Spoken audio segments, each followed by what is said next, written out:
All right. So my computer just decided to make a BIOS update. So the most fundamental thing you can update, and it had to restart several times.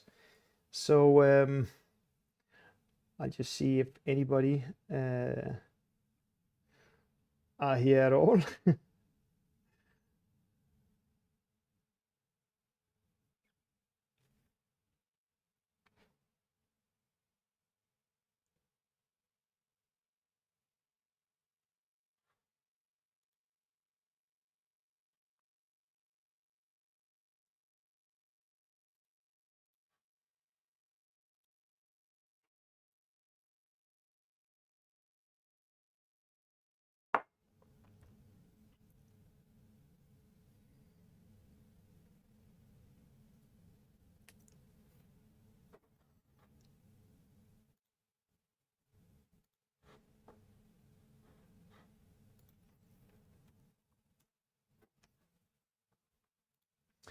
So I'll just wait for a few people to get back because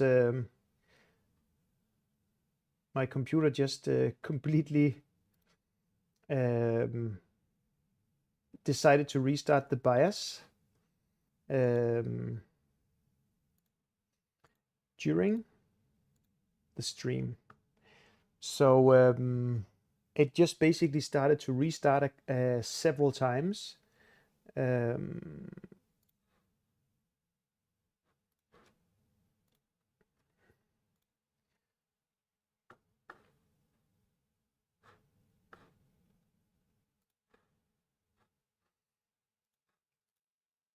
all right. So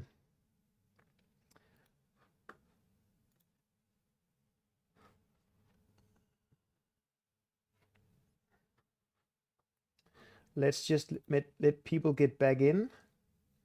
Just wait 30 seconds or so.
All right. So I guess we are back.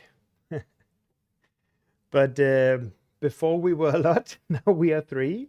Well, that just makes it a bit more intimate, of course. So what I was talking about was that some of the most important epiphanies I've actually found out that I got very early in my career. And the first one was as a roastmaster here at Contra 20 years ago, where um, I was hired as a roastmaster straight out of university, and basically I was taught by Kurt how to develop coffee products. And after we've done that, roasted, got customers and so on, we thought we need to kind of do it a bit more formal way, the way things are done. And what we learned was that there was something called Cup of Excellence and also the Specialty Coffee Association, and we decided to try to get the form to kind of score coffees more correctly. and and we got the form and we started to fill it out and kind of tried to use it for some cuppings. And we kind of felt that we did it the right way, and we felt that we were part of something in a sense. Um, but also, it struck me how I didn't feel I knew what I was doing. It felt like I was not creating data that I understood as such, and certainly I had no idea how to use it. So for me, it was my first experience with something that was a form that didn't seem directly wrong, but it certainly didn't make me feel that I knew what I was doing. And it can feel like a subtle thing, but it's really not. It's a big thing. Because if you don't know what you're doing, and you just are following somebody else's forms, it's really disempowering. So what we are trying to do in CoffeeMind is exactly the opposite. We are trying to empowering people by making sure that they understand what we are doing. And that's the basics of the confidence. And then when after I've been roasting for at that point, I think perhaps 1.5 year, we bought a bigger roaster. So went from a 12 kilo roaster to a 30 kilo roaster. And as a new in coffee roasting, I was only taught how to brown beans on the L12, which was well, we created all our products that way, and that worked. Um, and uh, Then when we got the new roaster, it was an old vintage 1950 something. And even worse, I was at ProBat recently and showed them pictures, and they said that doesn't exist. It's a retro build. People have changed it. So there was no manual, and nobody knew how to use it. So I had to kind of, and I was responsible for the product development. So and this was a startup, right? Contra at this point, 1.5 year. It's been hard-earned customers. So how do you even recreate a product range? How how uh, how can you make the same product so that you don't disappoint the customers? And I didn't know what to do. Of course, I talked to Kurt about it, but he didn't use the roaster either before. So we decided uh, oh yeah, I was kind of thinking back to my education in biology, where I've heard a lot about, well, biology is really learning a lot about tissues and moisture and chemical processes. And it's just like, I need to keep it simple, right? So I need a lot of energy in the beginning, not so much in the middle, and least in the end, to get this S curve. That was kind of what I heard in the beginning. And that makes sense, right? Because you've got a lot of moisture, you need to get rid of it. Moisture takes a lot of energy to evaporate. I know that from biology. If you've got a moist or wet material, it takes a lot of energy to heat up and to dry. Once it's dry, then it really takes off. So it makes sense to add a lot when it's moist, and then less and less as it gets dry. And also, you don't want too much of a gradient. So that was the logic. It's pretty simple, right? So it's a simple flame plan. Match the color, match the time, and that's the simplest kind of approach. And I succeeded to the extent that we didn't lose any customers in this process. So kind of, I thought, uh, simplicity works, right? And then later, a few years later, I was hired as a consultant in South Korea, and they didn't really know how to roast. So I used the same methodology, because they roasted very dark and very fast. So they kind of waited for the oils to come out. So I thought that's way too aggressive. So I have to teach them about a lot of energy in the beginning and then less and less to not overdo the material, right? So the simple flame pan and also matching the colors of the coffees that I liked from home to get just some complexity and not just burnt flavor, and then match the time. So I could basically use the same methodology here. Yeah, so this is the simplicity, the scientific simplicity. That's not about a lot of fancy calculations and fancy formula. It's actually really common sense. And for me, also using the IKAWA, some people makes it very complicated. I just have a simple flame plan, match the color and match the time. And then for reasons that I discussed with Andrew in the podcast where I talk with Andrew about the technology, I subtract approximately 5 minutes and match the time on my IKAWA standard roast. That's approximately 7 minutes, and on my and a production roaster, it's approximately 12. And this is just rule of thumb based. It's always the flavor that we decide, but as a rule of thumb, and that simplicity makes it very easy to use the IKAWA as a sample roaster. So how do you do simple sensory evaluation? Again, don't overcomplicate it, as I felt with the Cup of Excellence form when I started. So what we've done is we've created this flavor wheel where we start with the basic taste and then the flavor categories. Don't geek out on the very specific flavor notes in the beginning, or actually don't feel that you get your confidence by name dropping fancy descriptors. Rather, know yourself when it comes to basic taste and flavor categories, because that's the fundamental flavor of your coffee. And that's also the flavors, even though consumers cannot name them, that's the flavors that they will react on. So again, keep it simple in the sensory evaluation.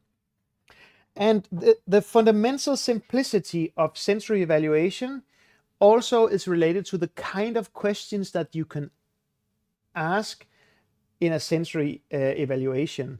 So just as a thought example here, you can see you can have a very light roasted coffee, which is very acidic and not very bitter. And then you can have a very dark roasted coffee that is very bitter and not acidic.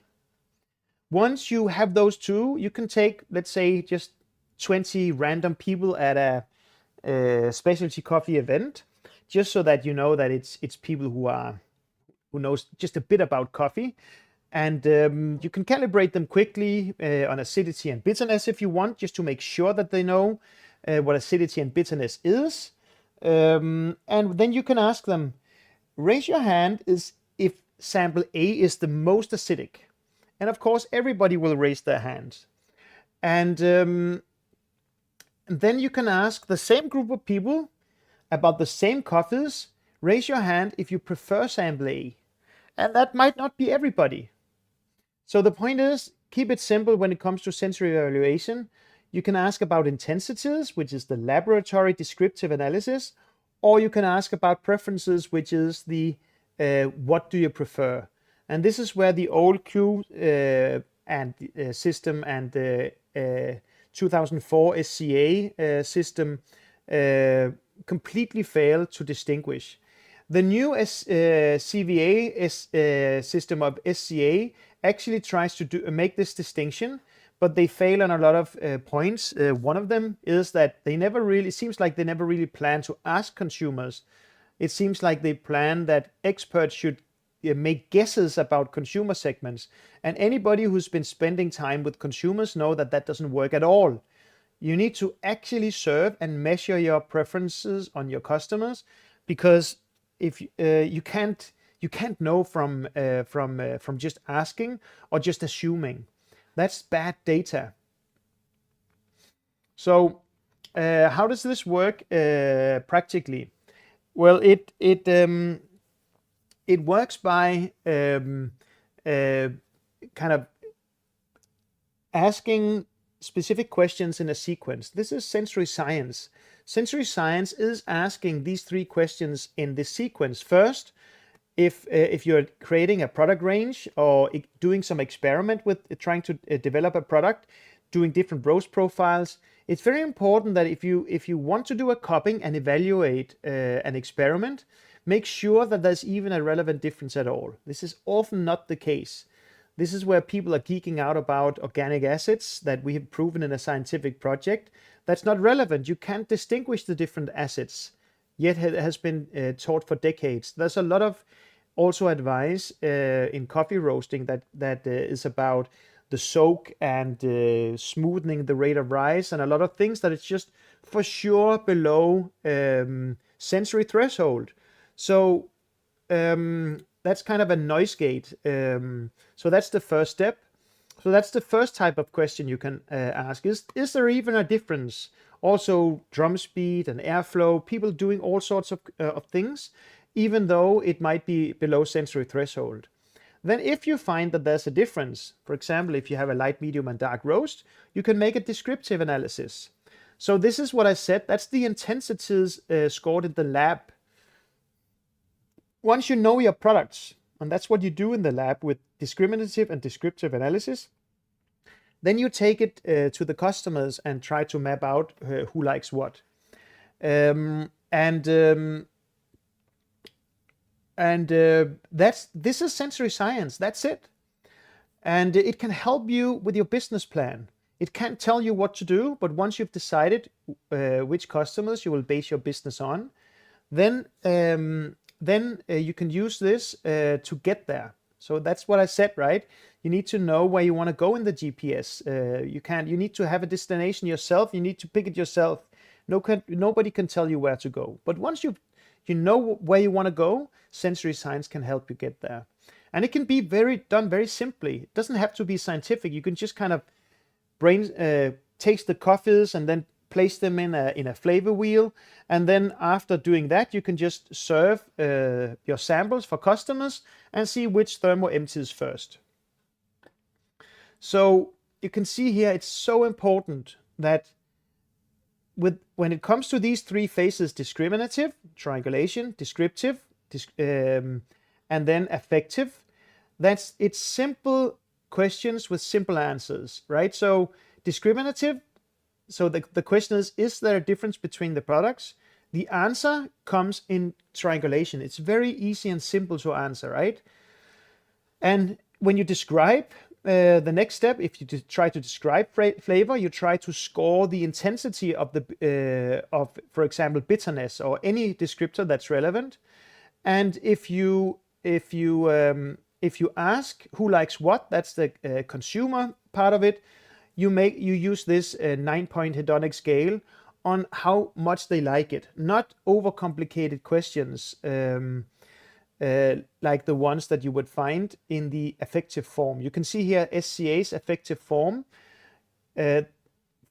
Fragrance, flavor, aftertaste, how much they like the acidity. Consumers have no idea about all of these things. It's very important to understand that consumers, they have no idea about these concepts. They only know, so the only thing that makes sense in this form is the overall. How much do they like it? They can't tell you why. You know why from your descriptive analysis, and you can see just looking at this descriptive form, you kind of get a headache, right? It's too overcomplicated. So basically, a good model is simple, and this is my point, right? That this is overcomplicated, and the real models in sensory science are simple, and there's a really good reason for that. So that's the classics, right? A classic is a theory that has made it through the decades because it works. And the simplicity of this is just beautiful. And this is where my point is, creating something like this is kind of trying to improve the classics, such as Mona Lisa or the Scream, by kind of trying to add a flavor of your own. And And this is really my point, that you cannot call something scientific if it's not. If it's like that's like people trying to kind of add their small little flavor on something that works. If you add your small little flavor to something that works, all of a sudden your rocket will not make it to the moon. Your rocket will not even make it out of the ramp, right? If you think that you should just make a small little tweak to Newton's laws. Don't think that you can improve the classics, and certainly not when the competency level is apparently so low in the group developing these things. It's really, it's really, I think, embarrassing that this has been in the making for 5 years, and then that's the result. And they call it beta for many years, and I thought, whoa, they are working slow. And then all of a sudden they didn't really change a thing, and then they just said, now we're out of the beta. So everybody who's been making an organization, a franchise chain, knows that you need to have a perfectly described and well-functioning unit before you scale, because you scale the problems. And if this is the level that they came up with over 5 years, then and they are scaling it now, this is just such a waste of time for everybody. And that's another example of this. You can make a tool that's not directly wrong, but it's just very inefficient if you're trying to kind of make a tool that can do everything. So you can see here in CoffeeMind, we've created some a software, and basically you can see here on the right how data are entered. It's only the relevant descriptors in the session that are included. You would never include so many things. Just include, basically you should start from a clean slate every time. You could use a flavor wheel just to get inspired, but you should only add the samples that are relevant, or the descriptors that are relevant. So you can see here, just the simplicity of this is amazing. And also you can see here in the effective form, if you were to score 4 coffees in SCA's new system, you would have to fill out all this, right? In our consumer module of our software, you can see if you score 4 samples, it's just 4 sliders, because that's the only thing a consumer can understand. How much do you like it? They have no idea about all the other things. So basically, after World of Coffee this June, I decided you can't only criticize, you really need to come up with a solution. And so since June, I've been programming a lot. So I've basically created a web server with 7,000 lines of Python code and a relational database that can do just the classics. So I'm just doing what Rosemary Pangborn told us 5 decades ago to do in discriminative, descriptive, and preferences. So just to give you an idea what amazing data you can get on your personal skills, I'll just quickly describe for you what a sensory descriptive analysis is. So in a sensory descriptive analysis, you've got 3 samples that are different, and you've proven that they are different in the discriminative part of the test. So here you can see 3 samples. The way that this is done is that they are served in triplicates and then randomized. And then every person will go through and taste the 3 different samples in replicates, of course in a random sequence, and with 3-digit numbers, so they have no idea what they are tasting. They'll get their own personal randomized sequence through the samples, and then they are all scored on the descriptors that are decided for that sample. So basically, that's what you see here, right? That's a 3-digit number. Just score the descriptors. And this is what it looks like at the university, and this is what it looks like with the CoffeeMind software. This upper right is the we are doing this at Coffee Collective, and the lower left, this is when we're doing tastings at Contra.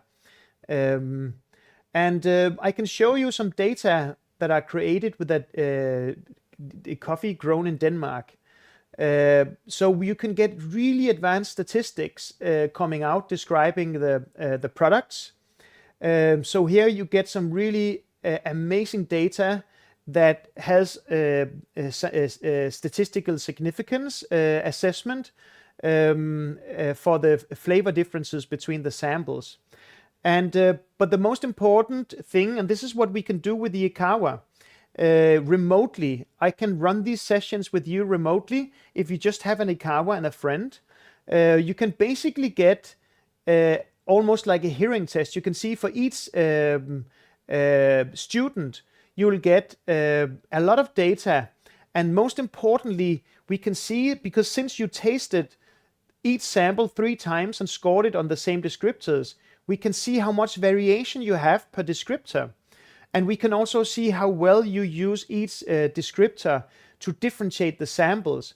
So you can get like, I know that this is a lot of data and I don't want to explain it all, but here I can give you the equivalent of a hearing test, where you can see how well you score up against the background populations of the 120 students we've already had through this kind of session. And even if you participate from the same company, you can get a panel calibration assessment. And here you can basically see per descriptor who is not aligned with the overall panel. And that's very useful, because most often people are making a lot of decision and talking a lot about descriptors, but nobody really knows if they are using the same descriptors the same. And this is something you can see from these data. So the way that you can get this kind of personal feedback, and there's also a discriminative part where I basically can measure your sensitivity threshold using a very advanced triangular setup. But the way that you can try this sensory performance is either by participating in the 4-day SCA Roasting Professional, because the first day of the SCA Roasting Professional is dedicated to this kind of sensory feedback for coffee roasters. And then, so that's the one option.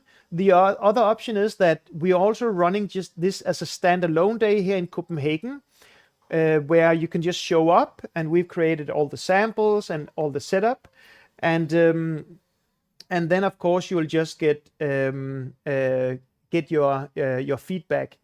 But the new thing is that we created a virtual format for this, and with this virtual format you just need an IKAWA and a friend and or colleague, because then I'll instruct the friend and colleague to set up all this and roast the coffees for you.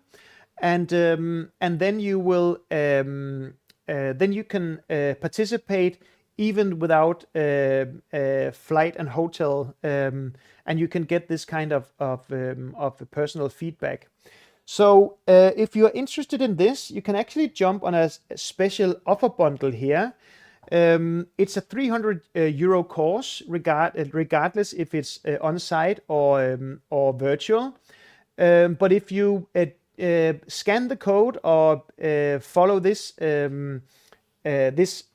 link, you'll get to a hidden page where you get a special offer where you'll pay 300 euro just for a ticket, and that ticket doesn't have a date yet. So you can choose whatever future on-site or virtual course, but if you get it on this hidden page, you will get for free CoffeeMind's color palette 3D print file. It has a value of 10 euros. You'll also get a PDF with all our scientific publications that's normally sold behind paywalls of the scientific papers, and it's at least 100 euros. And you will also get EDA Sensory Basic e-learning course that's normally 30 euros. So you'll basically save 140 euros if you scan the code and purchase this ticket, and then you can always find the specific date later. So if you didn't sign up for this, those of you who signed up for this webinar got this 60-page PDF called Coffee Roasting with Simple Scientific Century Methodology, which is basically a text collection with both practical advice and our scientific two scientific articles. So if you didn't sign up, you can just scan this code, and then you will also get this PDF for free, and you'll be taken as well to the offer. So thank you so much for listening. I hope that it was informing. So basically, we are working a lot with different types of sensory methods, and we are trying to develop the right way of doing it. So basically, and developing the right way of doing it is that not develop anything, just do what they've done at universities the last 5 decades, inspired by Rosemary Pangborn. And then we are just basically creating the software to bring it to the community. Thank you so much for sticking through all the technical issues we had, and have a nice evening, or and also a nice day if you are if it's morning in your area of the world. If you have some questions, you can just ask them. If you are seeing this on YouTube or LinkedIn, you can just ask questions and I can see them here in the chat.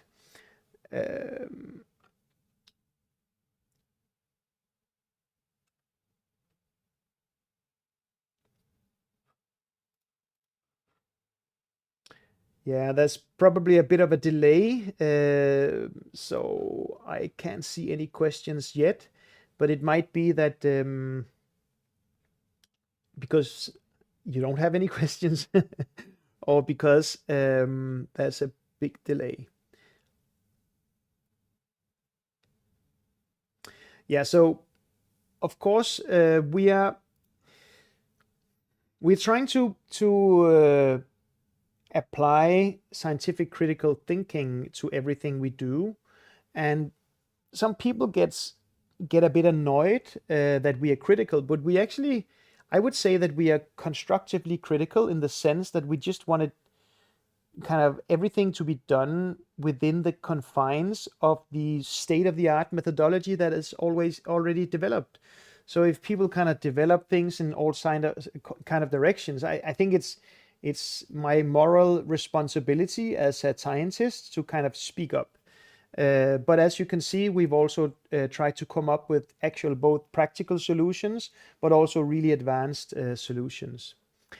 All right. It seems that like there's no questions, so hopefully you enjoyed the webinar, and hope to see you soon in person. Have a nice day.